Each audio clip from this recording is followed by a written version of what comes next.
அஸ்ஸலாமு அலைக்கும். இன்றைய பொழுது நலவாகட்டும்.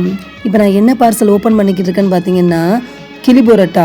இந்த கிளி பரோட்டா எனக்கு ஒன்றும் அவ்வளோ பெட்டராக ஃபீல் ஆகலை.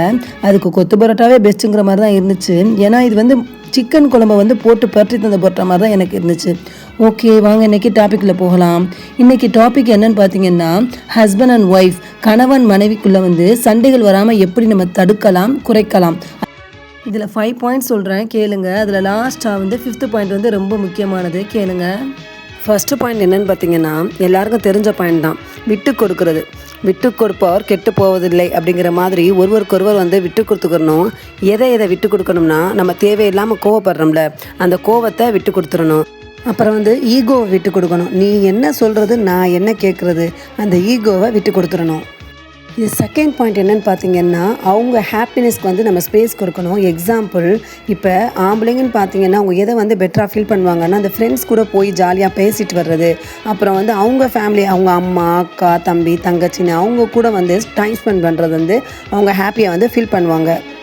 இது நான் எதுக்கு சொல்கிறேன்னா, ஆம்பளைங்க பார்த்தீங்கன்னா அவங்க லைஃப்பை ஃபுல்லாக உழைப்புன்னு உழைப்பால் மட்டும்தான் நிறைஞ்சிருக்கணும். அவங்களுக்குன்னு டைம் ஸ்பெண்ட் பண்ணுறது எதுவுமே கிடையாது. அவங்க வாழ்க்கையை திரும்பி பார்த்தா நிற்கிறது உழைப்பு மட்டும்தான். ஸோ இந்த மாதிரி சின்ன சின்ன சந்தோஷத்துக்கு இடம் கொடுங்க, ஒன்றும் தப்பு கிடையாது. அது மாதிரி உங்கள் மனைவியும் அப்பப்போ அவுட்டிங் கூட்டிகிட்டு போங்க.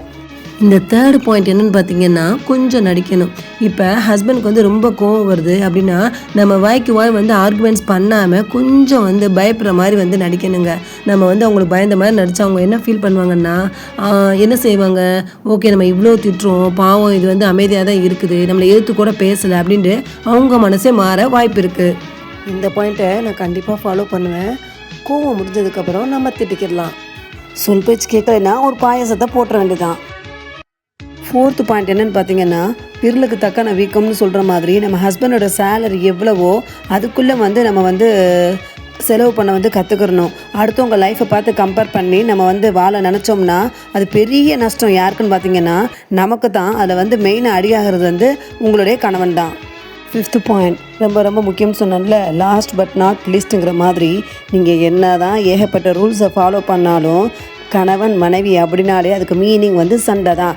ஸோ என்ன பண்ணினாலும் அப்பப்போ சண்டை வரத்தான் செய்யும். என்ன செஞ்சாலும் நீங்கள் என்ன எனக்காக செஞ்சீங்கன்னு கேட்கத்தான் செய்வாங்க. ஸோ எது சண்டை வந்தாலும் இந்த காதில் வாங்கி அந்த காதில் விட்டுட்டு கொஞ்சம் கூட வெக்கம், சூடு, சொரணை அதெல்லாம் இல்லாமல் திரும்ப போய் பேசிடணும். இந்த வீடியோ உங்களுக்கு பிடிச்சிருச்சுன்னா கண்டிப்பாக லைக் பண்ணுங்கள், சப்ஸ்கிரைப் பண்ணுங்கள், ஷேர் பண்ணுங்கள், பெல் பட்டனை கிளிக் பண்ணுங்கள். ஸோ நான் டெய்லி போடுற வீடியோஸ் உங்களுக்கு நோட்டிஃபிகேஷனில் வந்துடும். அஸ்ஸலாமு அலைக்கும்.